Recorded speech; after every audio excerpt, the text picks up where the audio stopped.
Hey, what's up? So I'm going to do this book tag, and this is the fourth time trying to shoot this because my internet keeps going crazy or something. I don't know. Anyway, so the first one is Diabetes, a book Too Sweet Like Really Sweet. Emily Giffin, Something Blue, because this one is from Darcy's point of view and not Rachel's. So it's really cute because it's about babies. So Chickenpox, book you've read once and will never pick up again. That is going to be this horrible Stephenie Meyer book, The Host. It was supposed to be aimed for adults instead of the young adults like the Twilight series was, but it's just not good. So, there's that. I don't even think I finished it. Influenza. So the book that spreads like wildfire. 50 Shades of Grey. Had to be in here somewhere. Actually, we'll just do all of them, because these are the other two. I've read them, love them, don't judge me. The Cycle, a book you read every month, year or often. I don't ever really read books twice, but I have read this one twice. So we're going to go with The Bell Jar. It's very dark. It's sort of depressing, but if you're in the mood for it, it's good. American classic, Sylvia Plath. I think it's autobiographical. They say it's not, but I don't know. Like, it's the character in the book is very similar to Sylvia Plath. So, if psychology interests you at all, the inner workings of someone that is suicidal, read it. It's good. It's definitely depressing. So, that's my disclaimer for The Bell Jar. Insomnia, a book that kept you up all night would be, actually, I have two of them. This is the first one. Mockingjay and Catching Fire kept me up all night.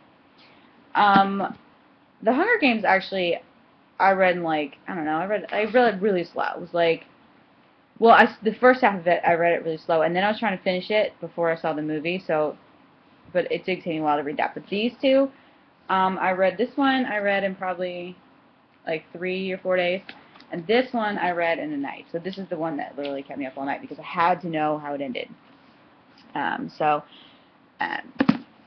Mockingjay and Catching Fire. A book that's forgotten and failed to leave a powerful impression in your memory would be this, Painted Black. This is by Janet Fitch, the same woman that wrote White Oleander. This book is just boring. It's about a art model, and she runs away with her boyfriend or something. It's just, I don't know. It's just kind of boring. Whatever. Asthma, so a book that took your breath away. Something borrowed, because it's weird. You're rooting for the guy who's cheating on his fiance for some reason, which is weird, but it's good. So I love this book. I love the movie. Ginnifer Goodwin and Kay Hudson are in the movie, and the movie didn't do very well. It didn't get very good reviews, but I love that. I love the movie. So that's this. Malnutrition, a book that lacked food for thought. I don't know if this one. Like, okay, I have an obsession with Sex and the City. Like, obsession. I watch it like all the time. The show and the movies, but the book, I don't know. It's just, I was bored. I don't like. I read this a long time ago, and I've noticed that with all of Candace Bushnell's books, I really don't like her very much.